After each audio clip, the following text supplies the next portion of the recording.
time to watch the Tamil drama. Kaveri கொஞ்சி விளையாடும் வஞ்சி நகரம், தென்றலும் இளைப்பாறும் தென்னகமது, சோறுடைத்த சொர்க்கங்க பூமி, பார்வையில் பதற்றும் தோற்றம், பறக்கும் புலிகொடியான், கவியும் கலையும் கலைந்தவன், கட்டி முடித்த கல் கட்டிடம் காதல் சொல்லும், கலியின் நேசம் என்றும் இவனை பேசும், சொர்க்கத்தின் வாசலில் சோழ தேசம். மக்களாய் பிறந்த ஒவ்வொருவரும் சமூக பார்வை நிறைந்த இலக்கியங்கள் பற்றி அறிதல் அவசியமான ஒன்றாகும்.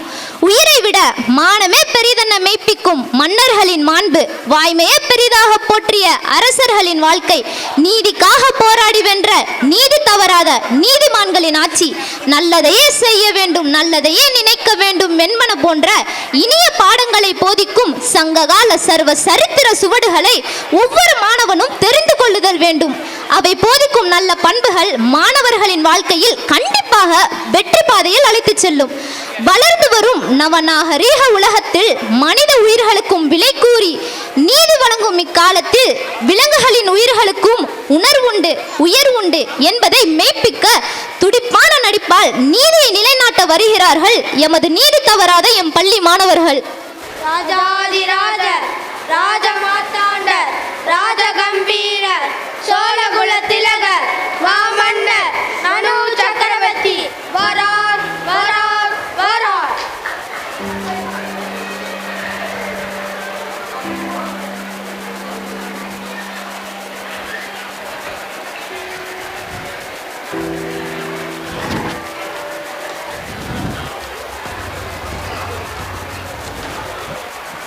வணக்கம் அண்ணா. அவையோர் அனைவருக்கும் என் அன்பான வணக்கம். அமருங்கள் அமைச்சர்களே, அமருங்கள்.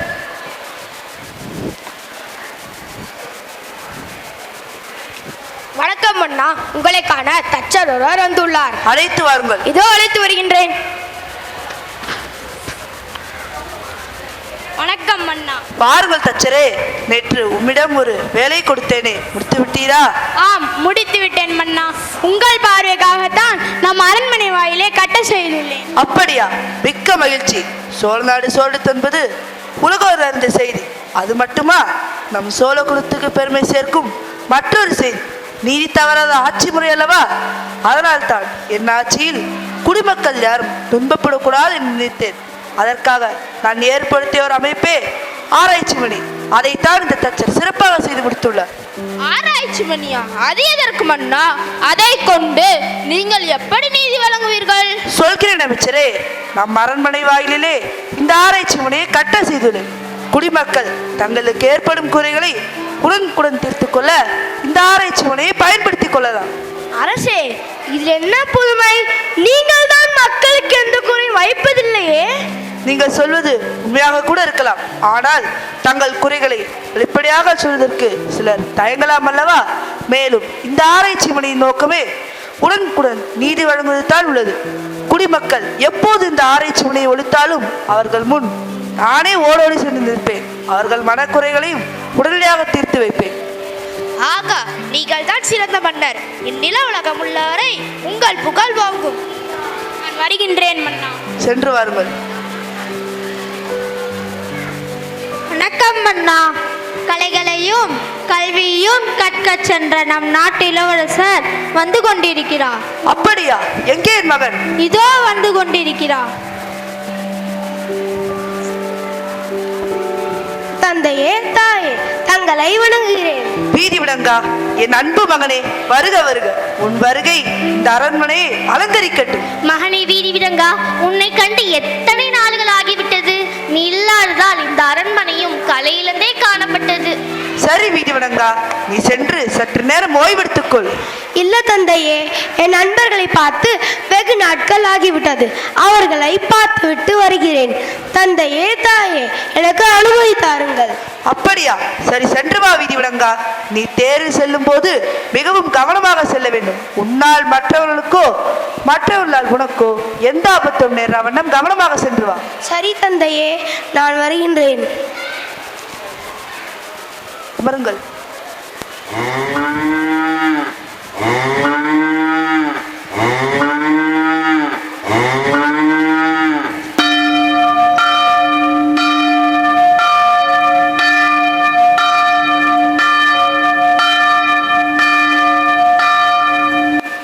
அமைச்சர்களே, சற்று கவனியுங்கள். என்னுமே எடுத்தால் நீதிமணி யோசை இன்று விண்ணெதிர் எடுத்துக் கொண்டிருக்கிறது. ஆமாம் அரசே, ஏதோ நடக்கக்கூடாத விபரீதம் ஒன்று நடந்துவிட்டது போல் தெரிகின்றது. வாருங்கள் பார்க்கலாம். ஐயோ, என்னாயிற்று? பசு ஒன்று ஆராய்ச்சி மணி எடுத்துக் கொண்டிருக்கிறதே. என் ஆட்சியில் வாயிலாத பசுவுக்கு குறை நேர்ந்ததா? இதை நான் எப்படி பொறுத்துக் கொள்வேன்? என் கண்களில் வழியில் கண்ணீரை பாருங்கள். தாங்க முடியாத தூரத்தில் துன்பப்படுதல் போல் இருக்கிறதே. 5 விலங்குகளில் துயர் நீக்க மறுத்தான் என்று இந்த வீணுலகம் என்னை பழிக்குமோ? நீ என் வாழ்நாள் எல்லாம் பழிச்சொல்லை சுமந்து திரிவேனோ? எனக்கு ஒன்று விளங்கவில்லையே. இங்கே என்ன நடந்தது? யாராவது கூறுங்கள். மன்னா, மன்னா, நடந்த நிகழ்ச்சிகள் அனைத்தையும் நான் அறிவேன். தங்கள் மகன் தேரில் வலம் வந்து கொண்டிருக்கும் போது ஒரு இளம் பசுங்கன்று ஒன்று இளவரசர் ஓட்டி வந்த தேர் சக்கரத்தில் அகப்பட்டு அகால மரணம் அடைந்து விட்டது. அந்த பசுங்கன்றை இழந்த தாய் பசுதான் இங்கு வந்த ஆராய்ச்சி மணியை அடித்துக் கொண்டுள்ளது. என்ன, என் மகன் ஒரு உயிரை கொன்று விட்டானா? ஆமா மன்னா. அரசே, அவசரப்படாதீர்கள். நம் மகன் எந்த உயிரையும் கொலை செய்யும் அளவிற்கு கல்மன படித்தம் இல்லை. அதை தாங்கள் மறந்து விடாதீர்கள். தியாகவல்லி, சற்று பொறுமையாக இரு. குற்றம் புரிந்தவன் என் மகனாக இருந்தாலும் தண்டிக்கப்படுவான். அநியாயமாக ஒரு உயிரை கொன்ற என் மகனை தண்டிப்பதே இதற்கு சரியான வழி. எங்கே அந்த பாதவீச்சில் புரிந்த வீதி விலங்கள்? தந்தையே, என்னை மன்னித்து விடுங்கள். உங்கள் நீதிக்கு களங்கம் வரும்படி நான் நடந்து கொண்டேன். மன்னா, உங்கள் முடிவை அருள் கூர்ந்து மாற்றிக்கொள்ளுங்கள். பசுவின் கதலுக்கு செவி சாய்க்கா கொடியான் என்னும் அவச்சொல்லுக்கு நான் ஆளாக விரும்பவில்லை. கண்ணுக்கு கண், பல்லுக்கு பல் என்பதுதான் நான் எடுத்த முடிவு. இதில் எந்த மாற்றமும் இல்லை. சற்று பொறுங்கள். உங்களுக்கு இருப்பதோ ஒரு மகன். பசுவின் கன்றை வேண்டுமென்றே கொள்ளவில்லையே. அவன் அறியாமல் செய்த தவறுதானே அது. அதற்கு நீங்கள் இப்படி ஒரு முடிவை எடுக்க வேண்டுமா? போதும் அமைச்சரே, நிறுத்துங்கள். இனி யார் சொன்னாலும் நான் கேட்க மாட்டேன். பசுவின் கன்றை துடிக்க துடிக்க தேர்காலில் இட்டு கொன்ற என் மகனை அதே தேர்காலில் இட்டு கொல்லத்தான் போகிறேன். அந்த பசு அடைந்த துயரத்தை நானும் அடைய வேண்டும். இதுதான் அந்த பசுக்கு நான் அளிக்கும் தீர்ப்பு. இந்த சோழ பரம்பரை என்னால் தலை கூடிய கூடாது. பல காலம் தோன்றி மறைந்தாலும் நீதி தவறா மனுநீதி சோழன் என்று என்னை பலரும் நினை கூறுதல் வேண்டும். யார் அங்கே? தேரை பூட்டி வாளில் கொண்டு நிறுத்து. இழுத்து வா என் மகனை. இப்போதே அவனை தேர்காலில் இருந்து நீடி நிராட்டுகிறேன். ஐயோ மகனே, வேண்டாம் மகனே, வேண்டாம். என்னை விட்டு சென்று விடாதே. தாயே, என்னை மன்னித்து. தாயே, அங்கே பாருங்கள். மணித்தேரின் உச்சியில் புலிக்கொடியை பறக்க விட்டு என் தந்தை மனு சக்கரவர்த்தி ஒரு நீதி தேவனை போல வருகின்றார். பாருங்கள் அம்மா, பாருங்கள். எனக்கு நேரமாகிவிட்டது. எனக்கு ஒரு விடை கொடுங்கள்.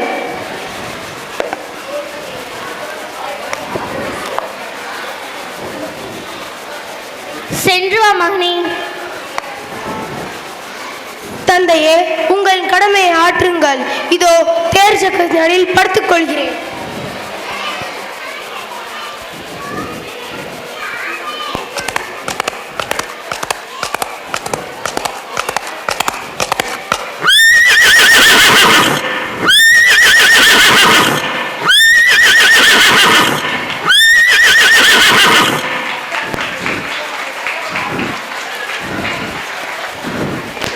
ஐயோ மகனே, என்னை விட்டு போய்விட்டாயா? ஐயோ, நான் என்ன செய்வேன்? மகனே வீடி விடங்கா, என்னை விட்டு போய்விட்டாயா? உன்னை நான் தவமாய் தவமிருந்து பெற்றேனே. மகனே வீடி விடங்கா, உன்னை அல்ல எடுத்த கைகளாலே உன்னை கொன்று விட்டேனே. என்னை மன்னித்து விடு. இறைவா, பெற்ற மகனையே தந்தை நிலைக்கு கொண்டு வந்து விட்டாயே. இதுதான் நிதி தவறாமல் ஆட்சி செய்யும் மன்னனுக்கு விதித்த விதியா? அதோ நம் நீதி தேவதையே வந்து விட்டாரே.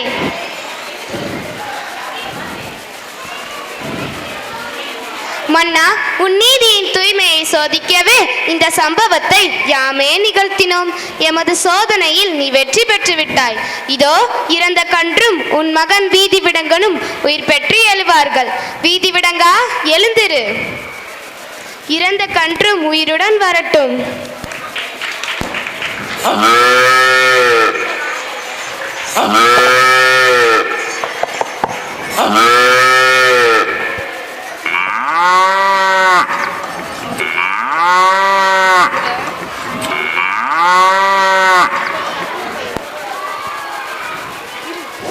மன்னா, உன் சமநீதியின் தனிச்சிறப்பை இந்த உலகம் உள்ளவரை நிலைத்து நிற்கும். இன்று முதல் மனுநீதி சோழன் என்றே இந்த உலகம் உன்னை அழைக்கும். வாழ்க பல்லாண்டு. மன்னன் மனுநீதி சோழன் புகழ் வாழ்க வாழ்க. மன்னன் மனுநீதி சோழன் புகழ் வாழ்க வாழ்க. மன்னன் மனுநீதி சோழன் புகழ் வாழ்க வாழ்க. மன்னன்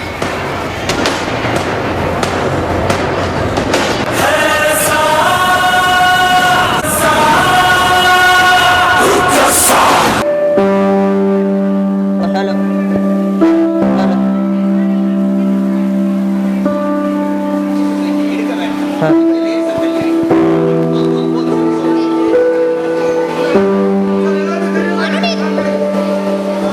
மனுநீதி சோழனின் புகழ் வாழ்க வாழ்க. மனுநீதி சோழனின் மாண்பை விளக்கும் வகையில் சென்னை உயர்நீதிமன்றத்தின் வாயிலில் இவரின் திருவுருவச் சிலை வைக்கப்பட்டுள்ளது என்பதை நாம் பெருமையுடன் சொல்லிக் கொள்ளலாம்.